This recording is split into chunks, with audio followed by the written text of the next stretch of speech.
Hello, my friends. Welcome to Flow with Jess. It is Wednesday in my world, and I just dropped Sadie off, and I'm on my way to get my maple matcha, and I have all these like boring adult paperwork online things to tackle, and I thought I would record first and then just like go sit in the coffee shop, bring my laptop, and just get it all done. You know when those things just pile up where you have to like deal with Canada Life and Sun Life, and you have to call the doctor's office, and you have to do all. I have a whole list. I like made a list on my whiteboard. I took a photo of it, and I'm like, okay, here we go. Let's just do it all in one sweep, and then it's not going to be on my brain hopefully as much, because it can be exhausting. I mean, at least for me, when I keep adding to a mental list or an actual list of all these like passports, wills, like all of these big paperwork-esque type activities, and it's like, I certainly do not want to do this. I would much rather my list be like, meditate, do yoga, take the dog for a walk. But no, sometimes in life we must do all of the paperwork. So that's what I'm going to be up to today. I hope you're doing well. It's been a couple days since I've recorded. It's been a little bit busy, a little bit hectic. I've been feeling a little bit tired. My schedule, my routine got a little bit thrown out the window.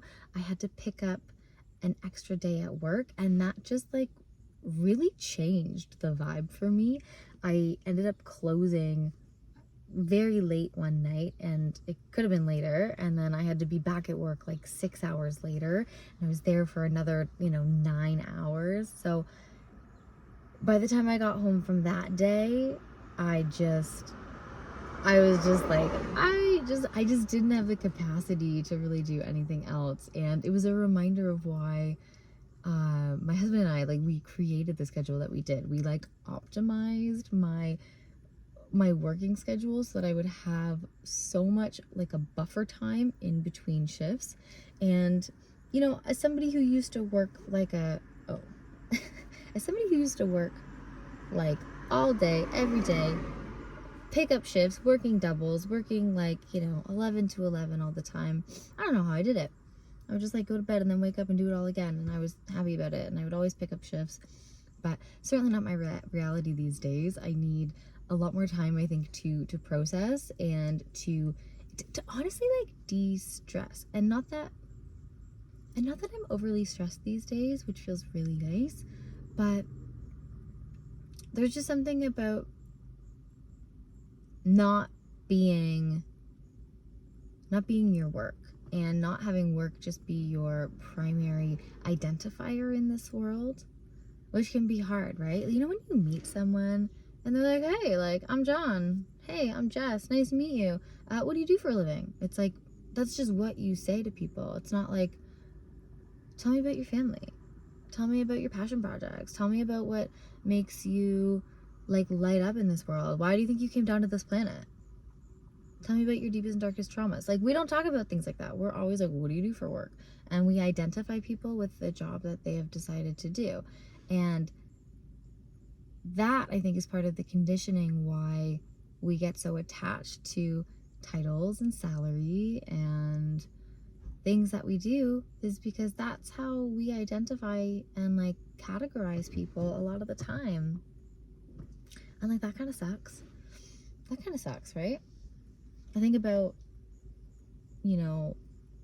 I think about moms as an example, and moms that are in their childbearing years, and people will be like, what do you do? And moms are like, there's like, number one, you have people that'll be like, well, I'm a stay-at-home mom, and like they identify themselves with like, stay-at-home mom, it's a job, it's worth X. I work 24 hours a day, 7 days a week, and they get themselves in this box of like, a stay-at-home mom, it's just as important as the rest of the work in the world, because they're trying to like associate themselves with like a career, because that's just part of the societal conditioning that we've just been brought up in, is like, you are your job.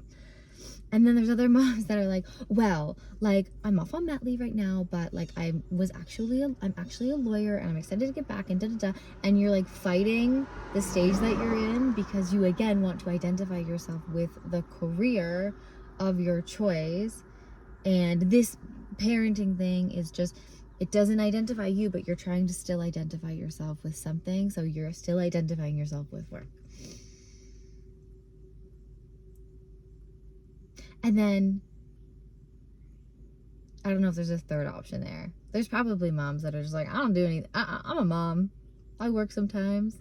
I do things when I'm not bearing kids. And I'm sure there's people that don't identify themselves with their work. So I don't know. But I don't have any fun examples of that. But yeah, I used to be embarrassed for a really long time when people would be like, what do you do? And I'd be like, oh, like I'm a yoga teacher. I teach group fitness classes. Or I'd be like, oh, I'm a server. And I'd be like embarrassed in a way because I think I've told this before. But the thing about being in the service industry is that it feels very entry level. You know?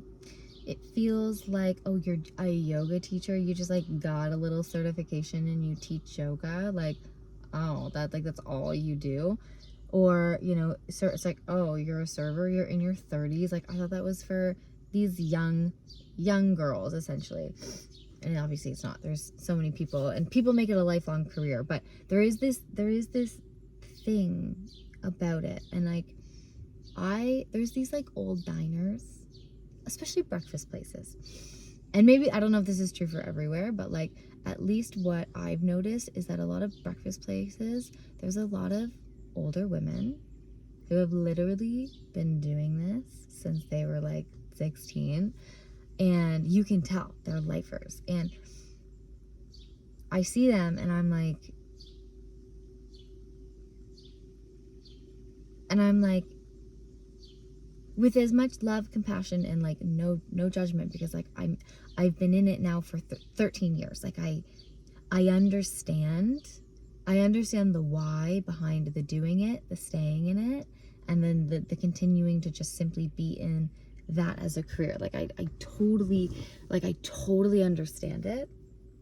But I see some of these women, I'm like, oh, do I really want to be 60?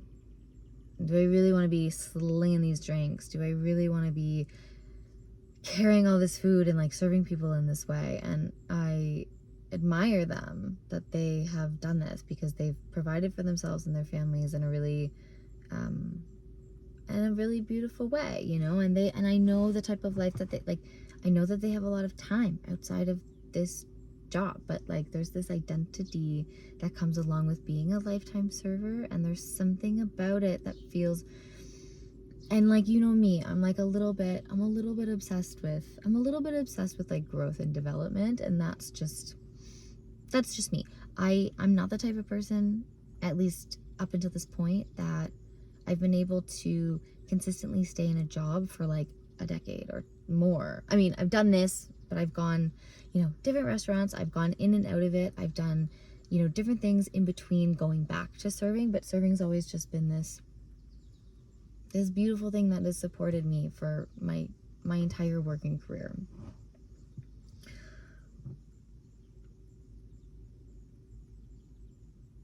But there's something about the service industry that feels like this low level thing. And like, people are so mean. I mean, we've all done it. Even I've been a little bit salty with my, you're on the phone and you're upset. You've been on hold for an hour with the government of Canada, and then you get on there and they're like, I have to transfer you to someone, and then you go back in queue for another hour, and then the next person you get, you're like, bro, I'm pissed. Like, and then they're like, oh, we can't help you. It's like, what can you do? Like, I get it, but people can be so cruel to people in service, and it's like, we're just like you. We're just trying to run this ship. You came to visit us to have this experience, and we are here just literally trying to run this ship for you. And like, you should know that our intention as people in the hospitality industry is to provide exceptional service and great guest experience, and to provide kindness and comfort and nourishment, and like, that's what we're here for. But like, shit happens. We had one of the busiest weekends that we've had at work, and I had to supervise like, I had to supervise the entire weekend. I had people on vacation, so like I didn't even serve, and I was supervising, and I like it, but I do like it. But then the problem when you're in the Blazer is that when the ship starts to sink, like you're the captain, and everyone's like looking to you like, what the heck is going on? How do we, you know, where's the ship leaking? How do we put the band-aids on it? Like, we've gone off course, the wind is doing this and that. Like, how do we steer this ship away from this storm? And it was really challenging. It was my first time being in quite the environment where so many people wanted to yell at me. And I was like, do I give people a number? Should I just like a number system? Now serving, complaint number 4. I should have done that, but I had to like go to so many tables. And so here's what happened. So on a normal day, if you have to wait like 20 minutes for your food and you see the restaurant is like full and busy, you know, it's not a huge deal. You can like recognize that like stuff's happening. It's very busy. Everyone's doing the best that they can, right? But when you have an entire restaurant filled with children, I had exclusively families with children under like 8 dining with us, and they all came at the exact same time. And I, you know, and note to self in terms of like being a boss babe, like I told my hosts, I was like, ladies, I was like, don't seat anybody. I was like, tell them we're gonna get their table prepared, and tell them it's just gonna be a little wait. Encourage them to have a seat and give them a menu. I said that like 3 times, and every time I said that, I looked and they just kept bringing people in. So my poor servers were getting like triple sat. I was taking orders. I was like, you know, doing the best I could, but like I don't know why my girls at the front, they just, you know, they didn't listen. So that's like on me to learn how to like better communicate and to do that. But because there were so many people in the restaurant at the same time, food was taking, when we were in the busiest section, like 30 minutes, 35 minutes. It took a really long time. And I, as a parent of a screaming toddler who's hungry, I fully understand. Had it been a restaurant full of adults, it probably would have been fine. They would have been like, it's busy, we understand.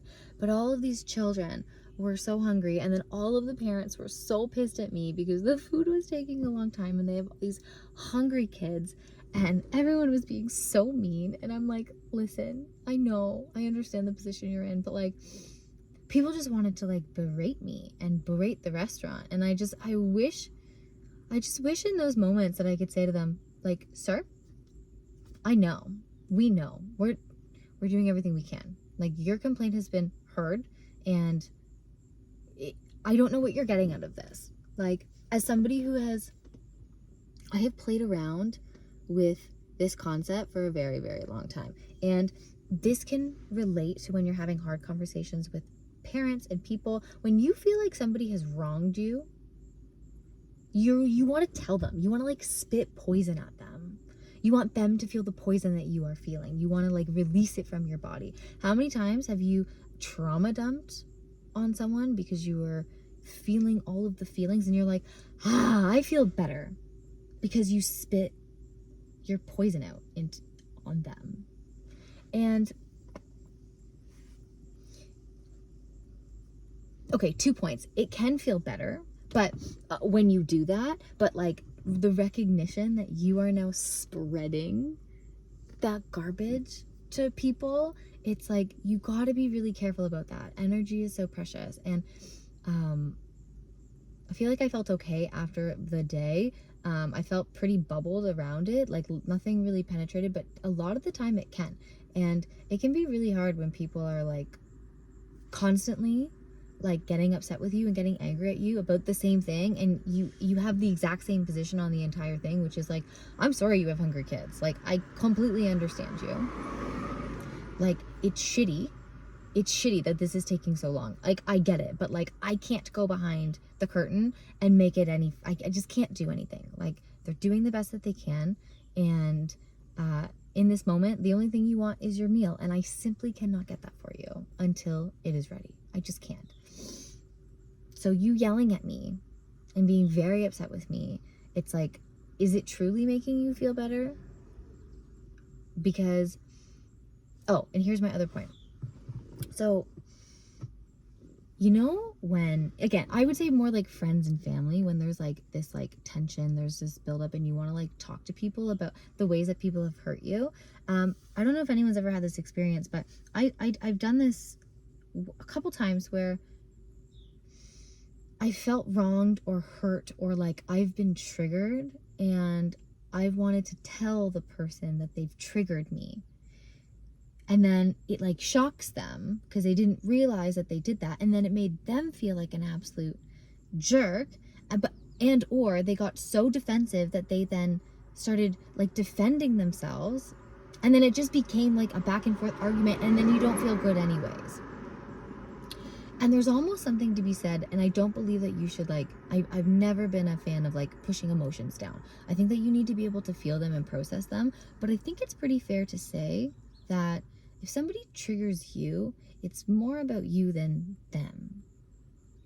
And you telling them off for triggering you, I just don't think is the best thing that you could do. And a lot of the time it may not even make you feel better. And it's certainly not going to make them feel good, because they were just like, a lot of the time it wasn't like a knowing thing. It just, they triggered you, and they probably didn't know, they didn't mean it. And then you're now putting that on them, spitting poison their way, and then creating this negativity just so that you can feel better. And I just don't think that's the right thing to do. Here's my example of that. Have I talked about this yet? I don't think so. I've been off for a couple days. So, my dad, in the saga of my dad, I had gone, was it last Wednesday? No, anyways, probably like Tuesday or Thursday. I don't remember now. So I went online and there was a picture of these paintings that my stepmom did, and she was like so excited, like bringing these out east to meet David's family this weekend. And my heart just like sunk into my belly. I wanted to go meet and go to like my family's homestead for like my entire life. I've never been. And my heart just like sank. We've tried to organize a trip a handful of times throughout my life. It just like hasn't happened. And I was like, oh my god, like, because my dad and I have not been communicating a lot, and things have been a little bit weird between us. And I was like, I was so hurt. And I like went for a walk with Sadie, and like for some reason I felt so gutted. And I'm like bawling my eyes out and like having this like emotional reaction, being like, how could he not invite me? Like, he knows that I want to go. Like, my son is named after his dad, who's like I went, there's all of these things. And I think it was just all the hurt and pain of the fact that our relationship has been pretty no contact for like 6 months, 8 months, a year. Like, it's been a really, really long time that we've just been totally like distanced. And I felt gutted. And I was like gonna text him. And be like, dude, what the F? Like, without any other information, just literally just knowing that they were gonna go. I was like, he didn't even tell me. He didn't even like, I wanted to be mean. I wanted him to know that I was hurt. But I didn't text him. And as always, I'm glad I didn't, because once I got out of the like emotional release and I processed my grief, like it was grief of the relationship more than, you know, being hurt by his actions. But I was triggered. My grief and my hurt was so triggered by that it elicited such a huge response in me. And so I had to process that myself. And I did. So I went through my processing. And I'm like, okay, you can't put this on him. You can't text him and be like, and like ruin his trip because he didn't he didn't invite you. Like, you have no idea the circumstances. And so I'm glad I didn't. And then, and then on Friday, he called me and was like, dude, this was like really last minute. Like, we're gonna go out east. Like, I don't want to go. I don't want to go, but it was like a last minute thing. We're driving up for 16 hours, and like he basically was like, this just kind of happened. I had no intention of going, but here we are. And I was like, thank God I didn't lose my lid, because there was no ill intention behind that. There was no ill intent behind him not inviting me, essentially. And so we had a good little chat, and I basically said to him, I was like, I would love to go, you know? I was like, I would love to bring Jacob. I'd love to see the family. I would, you know, I would really like to go. And he's like, okay, well, we'll scout it out. Like, I haven't been in 30 years. Like, we're only going for 4 days. We'll scout it out, and then we'll see if we can plan something. I was like, perfect. And then he even left the conversation being like kind of excited to go. And so that felt good, that he started the conversation being like, I don't really want to go. And then I got to, like, instead of being mad at him, I got to say in a direct way, hey, I want to go with with the family at some point. And he's like, oh, okay. Like, so I reiterated the fact that, like, I wanted to go.